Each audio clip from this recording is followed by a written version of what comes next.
Samiti për tranzicionin energjetik, i cili mbulon Europën juglindore dhe mesdheun lindor, që u zhvillua në Athinë 2 ditët e fundit, kishte sigurisht në fokus të gjitha zhvillimet gjeopolitike të javëve të fundit, të cilët ndikojnë sektorin energjetik.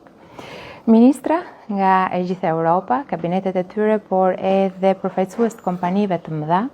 janë ulur për të biseduar në tryeza të gjëra për konsultim, por edhe për vendimmarrje. Energjia, ashtu siç tashmë ka treguar prej kohësh, është një nga armët më të fuqishme të gjitha shteteve. Bashkërendimi i politikave, por padyshim edhe planet e përbashkëta për një të ardhme janë shumë të rëndësishme në këto momente. Kemi diskutuar me skuadrën shqiptare gjatë këtyre ditëve, në të gjithë partnerët tanë, të cilët janë pjesë e projekteve të reja që kemi nisur, ashtu siç janë për shembull kompanitë italiane për sa i përket linjës nënujore të transmetimit, apo edhe kompanitë dhe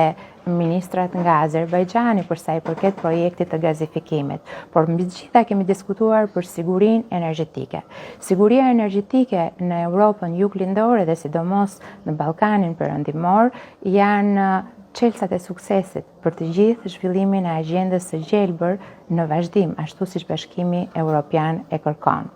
Ne kemi marrë angazhimet tona, kemi diskutuar dhe kemi relatuar të gjithë progresin që kemi në fushën energjetike, duke nisur nga diversifikimi dhe padyshim nga interkoneksioni si një nga çështjet më të rëndësishme për të diskutuar tashmë në Europë. Shqipëria është angazhuar jo vetëm në infrastrukturë, por edhe në energji për ndërtimin e përbashkët të korridorit të 8, i cili do të lidhë nga ana energjetike Italinë, Shqipërinë, Maqedoninë e Veriut edhe Bullgarinë. Gjithashtu, bisedime të rëndësishme kemi pasur edhe me ministren e energjisë britanike, e cila do të jetë edhe kryesuesja e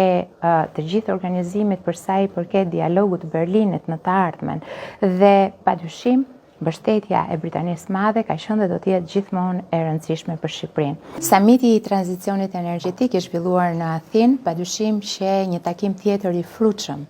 për të bashkërenduar punët dhe detyrat, për të punuar për qëndrueshmërinë dhe sigurinë energjetike dhe duke pasur gjithmonë parasysh mirëqenien e vendeve të Ballkanit perëndimor dhe duke pasur parasysh që energjia është dhe do të mbetet një nga sektorët më të rëndësishëm për sigurinë e të gjithë vendeve tona.